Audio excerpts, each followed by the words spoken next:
Welcome back po sa Panahon TV. Sa puntong ito, alamin na po natin ang update sa lagay ng ating panahon. Makakasama po natin ngayong umaga si Mr. Joey Figuracion na weather forecaster ng Pag-asa. Good morning, Mr. Figuracion. Good morning din sa iyo, Miss Amor, at sa ating mga kawain po na nanonood sa umaga ito. Magandang umaga. Mr. Figuracion, sa ngayon po ay meron tayong tinatawag na tail end of a cold front. At meron din po tayong hanging amihan o yung northeast monsoon. So meron pa rin pong presence ito, no? May interaksyon po ba dito sa dalawang weather systems na ito? O paano po ba ito nagkakaroon ng epekto sa isa't isa? Yes, Amor, may interaction yan, yung dalawang airstream na yan, dahil ito nga hanging amihan ay nanggagaling yan din sa taas. At ito namang hangin mula sa silangan o easterlies, ay ayan po ang nagkakaroon ng epekto. Pag nagsalubong yung dalawang airstream na yan, kung saan magkakaiba ang kanilang characteristic, when it comes to moisture at sa kanilang temperatura, ay nagkakaroon nga ng mga cloudiness. At yung mga cloudiness yan, o yung boundary ng meeting place nila, ayan po yung tinatawag natin na cold front. Dahil nga itong malamig na hangin ay ni-replace itong hangin na galing dito sa east. At yan ay mainit-init naman o relatively warm at moist ang characteristic niyan. At dito naman ang hangin mula sa northeast ay relatively colder and dry. So nagkakaroon tayo ng interaction at yan po yung cold front. At ang bunsod niya, nagkaroon tayo ng kaulapan dahil nga convergence area yan at nagkakaroon ng mga pag-ulan. At during the season na amihan tayo, normally ang cold front ay naka-apekto. Itong buntot nitong cold front naka-apekto dito sa eastern side ng ating bansa. Okay, so ayan po, narinig naman po natin na normal lamang po na ito pong tail end of a cold front ay makakaapekto sa eastern section ng Pilipinas. Kaya po wala po tayong dapat ikabahala, wala po tayo ngayong bagyo dito sa loob ng ating Philippine Area of Responsibility. At ito naman po, ngayon po ay usap-usapan sa internet ang tungkol po dito sa malakas na bagyong naranasan ng ating bansa noong mga unang taon pa. Ayon po dito, buwan din po ng Nobyembre na nangyari ito. Dito po ay nabanggit rin na posible pong naulit lang ang ganitong senaryo after ilang years dahil po naranasan natin ngayon sa November 2013. Kung babalikan lang po natin ito pong ating kasaysayan, ano po ba yung naitala ninyo na bagyo sa buwan ng Nobyembre na tumama rin po sa Eastern Visayas, partikular na po sa Tacloban na nagdulot po ng malawakang pinsala bukod po dito kay Bagyong Yolanda. At ano po ba yung mga details natin tungkol dito? So, bago natin balikan, bago natin i-discuss yung bagyo na na-experience natin noong nakaraang mga taon pa o decade pa na naranasan natin dyan sa Eastern Visayas, siguro bigay muna natin itong paliwanag, itong return period. Kung sabihin natin po na 100-year event, sabihin yung datos po natin yan ay 100 year. In a span of 100 year, yung datos natin, kung tutukuhin po natin itong event, ang isang event, ibig sabihin itong si Yolanda, so ibig sabihin 1 over 100. So yung probability po yan ay nasa 1% probability na maaaring mangyari ito in any given year. Hindi lang po yan in 100 years period. Maaari pong mangyari in any given year. Kung ang datos po natin ay 50-year period, ibig sabihin 1 over 50, ibig sabihin 2% po yan na maaaring mangyari in any given year. Ang ating lang datos ay 50-year period. Ngayon, kung itong ating naranasan natin si Yolanda, actually nangyari din itong ganitong scenario noong 1991. Actually, same month yan. First week ng November 1991, ito pong si Bagyong Uring. Kung ang ating pong dyan ay malaking difference po nila with regards to strength nila dahil ito nga si Uring ay isang tropical storm lamang at itong si Yolanda ay typhoon category po siya. Actually, nagkaroon tayo ng signal number 4.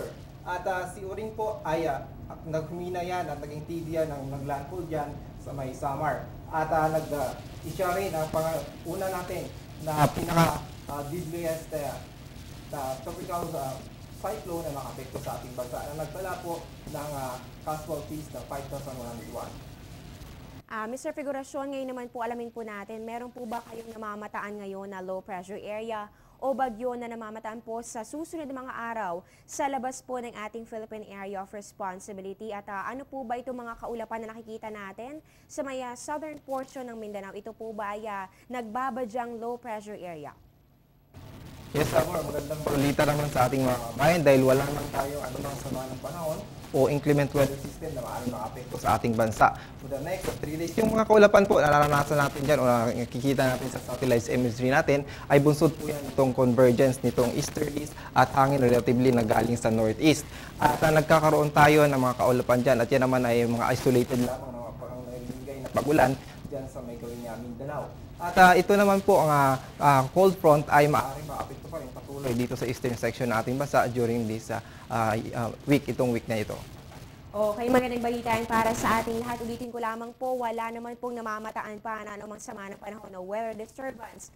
Posible po makaapekto dito sa ating bansa sa mga susunod pang mga araw. Mr. Figuracion, kahapon po ay patuloy nakaapekto ang tail na cold front sa bahagi ng Luzon. Bukod po dito, anong weather system pa ba ang inaasahang makakaapekto sa ating bansa at ano po ba ang magiging lagay ng ating panahon para sa araw na ito ng Huwebes? Yes, so sa Bordelga, mayroon tayong amihan o northeast monsoon at itong frontal system o tail end, itong cold front ay nakaapekto dito sa southern Luzon. At ito namang amihan nakaapekto sa northern Luzon. Yung mga weather system na yan ay magbibigay ng pag-ulan, although magkahiwalay ng epekto.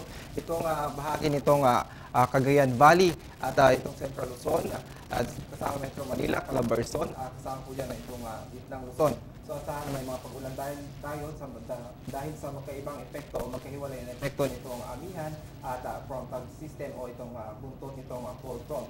Samantala, asahan lamang natin na itong isolated na mahinang pag-ulan dyan sa may Ilocos region. At meron din, sa natitirang bahagi ng ating bansa, asahan na maganda po ang panahon. Yan po yung Palawan na Mindanao area at ibang natitirang bahagi po nitong Visayas. Magandang panahon dyan, isolated lang ang mga pag-ulan at itong kasama mga pag-ulan pagkulog. Okay, maraming salamat po Mr. Figuracion sa binahaging impormasyon tungkol sa lagay ng ating panahon. Meron na lang po ba kayong reminders para sa ating mga kabayan at ito pong gale warning natin, saan po ba ito? Ano po ba ang paalala natin?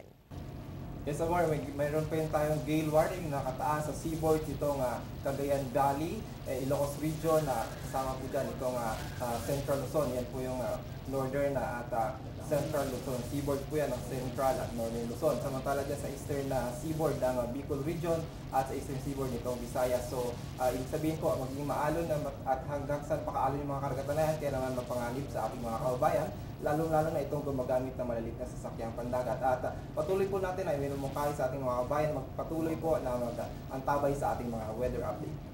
Natunghay nga po natin si Mr. Joey Figuracion ng weather forecaster ng Pag-asa. Ngayon dumako na po tayo sa sunrise at sa sunset.